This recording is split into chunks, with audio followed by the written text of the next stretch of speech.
Today, on the new and improved Cigarettes with Sean.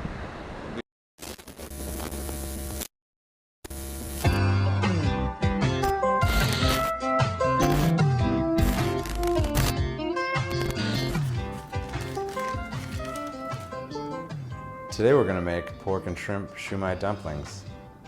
I'm going to go over it step by step. Along the way we'll learn some basic cooking techniques. It's going to be fun.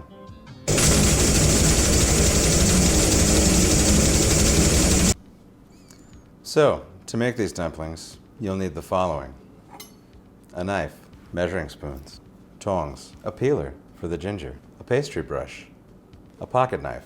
We'll begin with some green onions, some ginger, several large cloves of garlic, and shiitake mushrooms, lean ground pork, and jumbo shrimp. You can get the square papers. I like the round papers because you don't have to cut them into a circle. Also necessary, a rag for wiping. So when you're cutting stuff at home, it's nice to have a wet paper towel underneath your cutting board. That way it doesn't slide around. I don't know what kind of cutting board you have. It doesn't matter. Now, when cutting anything, the grip of the knife matters a great deal. What you want to do is put your thumb there and your index finger there. This gives you complete control of the knife. You could put a finger there, but that's for amateurs. Don't do that. So you cut the ends off because they're gross. And then you just want to cut as thin rings as possible.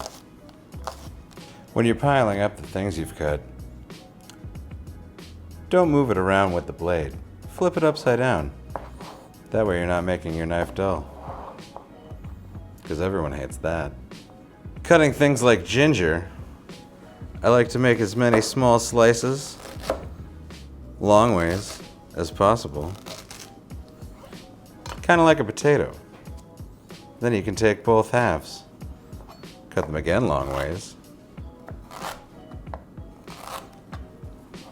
and then you can make little dice. For something like dumplings, you want your ginger to be somewhat fine. You don't want big chunks of anything but meat. So, up next is garlic. What I like to do is once you get them out of the clove and you get rid of all the papers, if you forgot to buy pre-peeled garlic, which I don't recommend, just lay it on your cutting board, take the side of your knife, and give it a good bop. Give it a couple bops. That'll make everything burst, and you can peel it from there. Then you just chop away. Once you get through the entire clove, you turn it and do it again. I like to turn it one more time and do it again. That way you've got a nice mince, almost like a food processor. But if you've ever worked in a kitchen, you know this is your food processor. Up next would be the shiitake mushrooms. I was supposed to buy dried ones, but I didn't. It doesn't matter, they're gonna cook. I like to cut a bit of the stem off and then throw it away. And then kind of do a bit of a crisscross pattern. You'll cut along the sides one way, rotate, much like the garlic, and then cut the other way. Mushrooms are fragile, so it'll come apart when we mix this all together into a meat-vegetable paste. Once you've chopped all your vegetables into a fine mirepoix, you add your shrimp and your pork. Okay.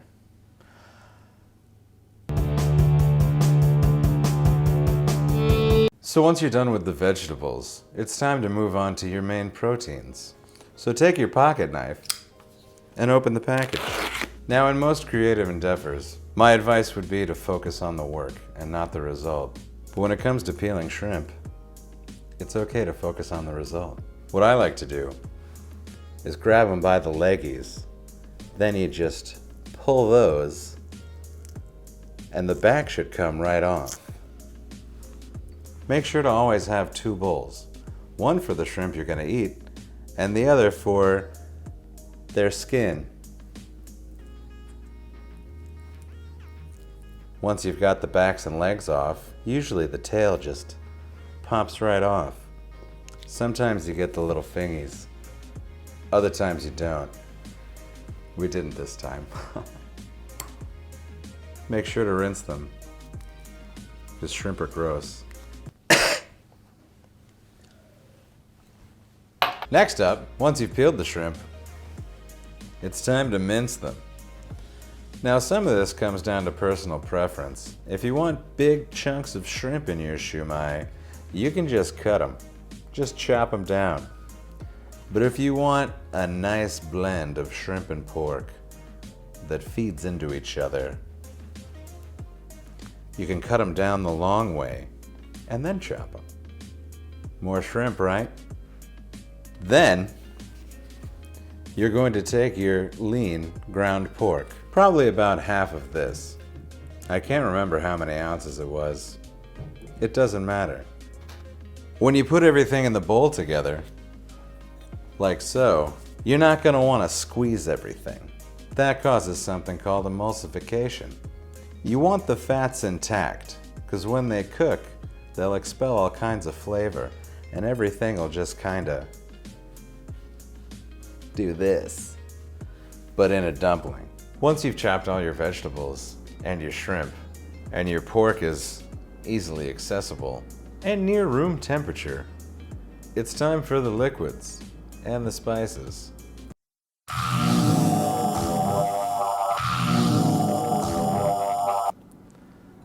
I like to start with the oyster sauce. It's thick and sticky, and it will stay mostly in your teaspoon until you pour in Jinro Chemisol, which is not rice wine, and it is supposed to be. Then we have sesame oil. This one's from Kroger. After that, a pinch of sugar, a couple grinds from the salt mill, red chili flake,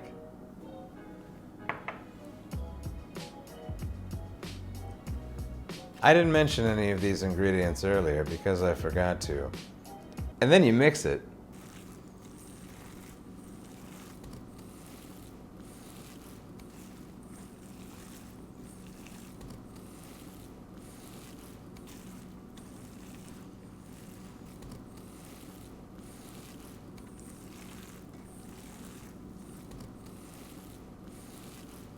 It should look like this.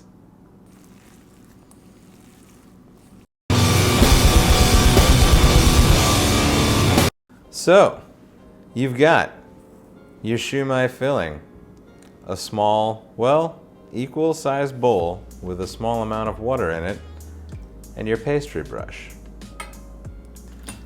Take a tablespoon of your filling and put it in the center of your wrapper. Try to keep it away from the edges, otherwise it'll tear and all your shit will burn or fall apart, and then you look like an asshole. Take your pastry brush or your fingers and wet the edges of the wrapper. Then you fold the whole thing into a taco. You take the other sides and you make another taco, and you should have a bunch of ridges. Pinch all those ridges.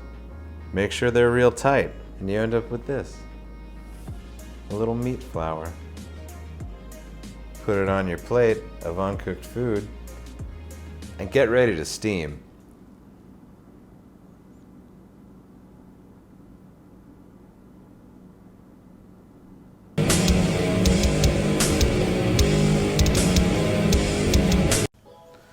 So now that your dumplings are assembled, and hopefully your water's boiling, you need to make sure that you have some type of steamer set up. I probably could have mentioned that earlier, but I forgot. A wok is good. They usually come with a double-decker thing. Most grocery stores sell a bamboo one. It's like $8. Worth it. Now, your steamer tray. You could use parchment paper, but another way to do it is to lay down some cabbage.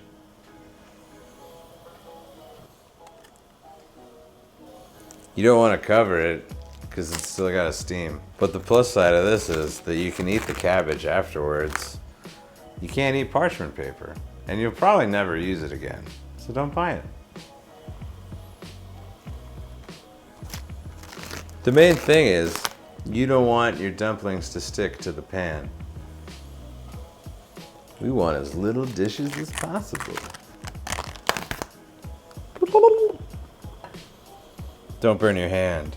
You're gonna burn your hand. Once you've got all your cabbage and dumplings in the pot, cover it up for 11 minutes. 11 minutes.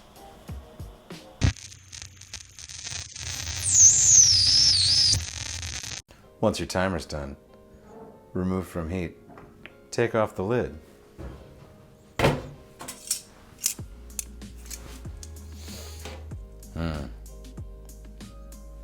Looking good, Louis. I mean, they actually turned out better than I thought they were going to. So there you have it. Shumai, pork and shrimp, in just under 75 minutes. Join us next time, where I'll show you how to garrote and clean a goose that you've stolen from